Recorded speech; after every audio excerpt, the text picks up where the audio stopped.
What's going on, guys? It's John here from Hot Take Hockey to give you a video about a potential blockbuster trade that I could see going down in the offseason. But if you are here, please subscribe to the channel. I would really appreciate all the support from every one of you. So it doesn't matter what fan you are of in the NHL, just please subscribe, give the channel a chance, and obviously hit a thumbs up so more people come in here and comment your opinions on this. So right off the bat, I just want to make this clear. This is like speculation. This is merely speculation. I don't want to dive too much into like this being a rumor because yeah, there is signs pointing towards both teams being interested in these players.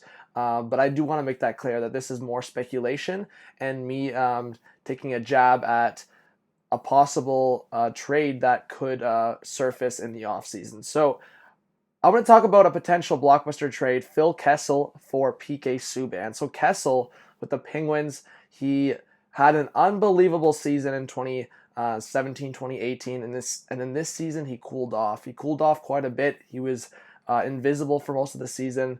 He still ended up being top five in terms of forwards for scoring for the Penguins, and he still showed up on many occasions, but he wasn't the guy that we saw last year, and he wasn't really the guy that the Penguins needed throughout the playoffs as well. For both teams, the Penguins and Predators, there needs to be changes. David Poile and Jimmy Rutherford need to make changes. First round exits for the Penguins getting swept, and then the Preds losing in 6 to the Stars. That's not something to accept. And for the Predators and P.K Subban, he had a rough playoff as well.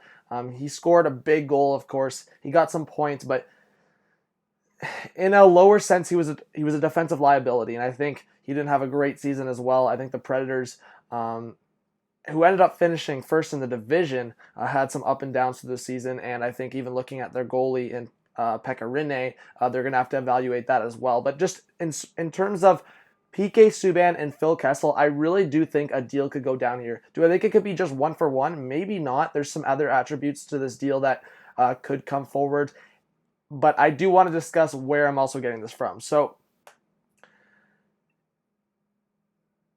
looking at the Leafs trade in 2015 that sent Phil Kessel to the Pittsburgh Penguins, or 2016, he obviously won 2 cuts with the Penguins. This was a headline from a couple news stations, and I remember specifically that the Nashville Predators were one of the teams that were trying to go for Phil Kessel.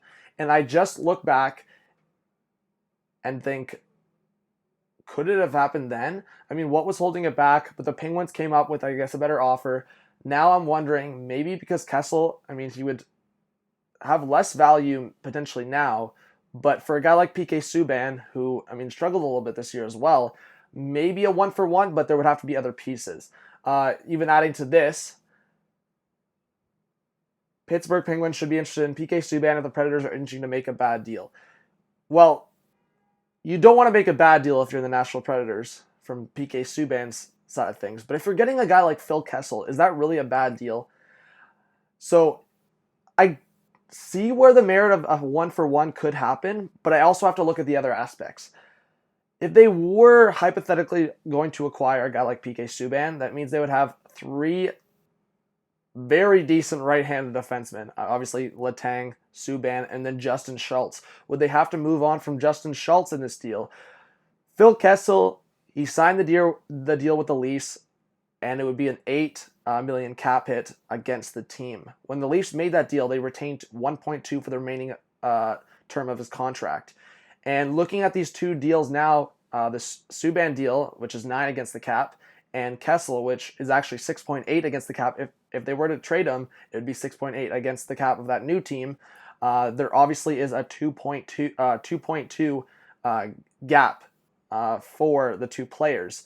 And like I just said, the 3 right-handed defensemen, and then including Eric Goodbranson, who they just acquired, you got to look deeper into it. So I think in terms of cap and in terms of that situation, they would probably have to send over a defenseman. I think it would be one of 3 of Olimata, Goodbranson, and Schultz. If they included a guy like Schultz, maybe that warrants or maybe gains some more value for them to bring a forward back from Nashville. I mean, you could look at a guy like Calle Jarnkrok. I mean, bringing back Nick Bonino might be huge back to the Penguins. There's a couple other guys there, maybe even a Craig Smith, but I feel like the Preds value Craig Smith more than the outside of their team.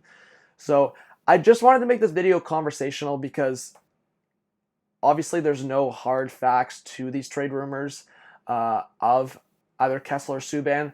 It's just kind of been thrown out there. Who would the Penguins trade? It's kind of already been thrown out there. Would they trade Letang? Would they trade Justin Schultz? Would they trade Kessel for the Predators? Do they want to move on from Rene and give the reins to Saros or look elsewhere in the goalie market?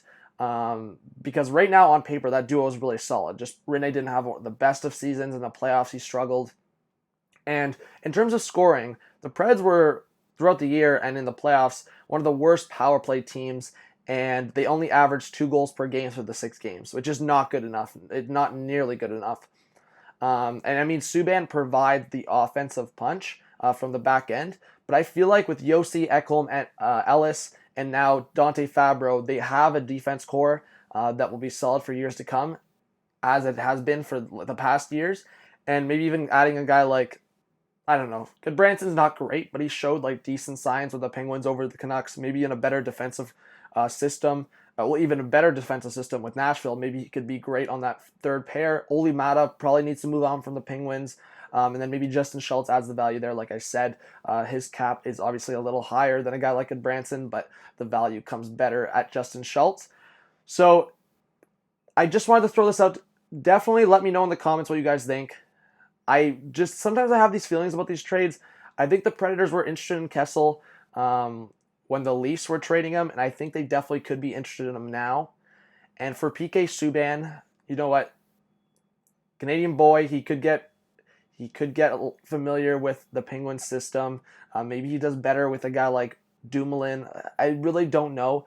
I just know that there has been a couple things thrown out there. Subban to the Pens, Kessel possibly being traded. And I just thought about the Predators connection. I just wanted to throw this together and hear all your thoughts. So I'm not saying it's going to happen, but I definitely think the Predators and Penguins could be trade partners, especially considering these two teams were not really favorites, but they've been deep in the playoffs every year for the last few years, and they were first-round exits, and I think they still want to run with their rosters. They don't want to make many changes, but I think there's going to be a couple huge changes for these two teams. So thank you guys so much for watching this video. If you did enjoy it, just the conversation, there's more videos to come, cooler content. Obviously, this is like a no-edited video. I just wanted to bring out a conversational video to just talk about it.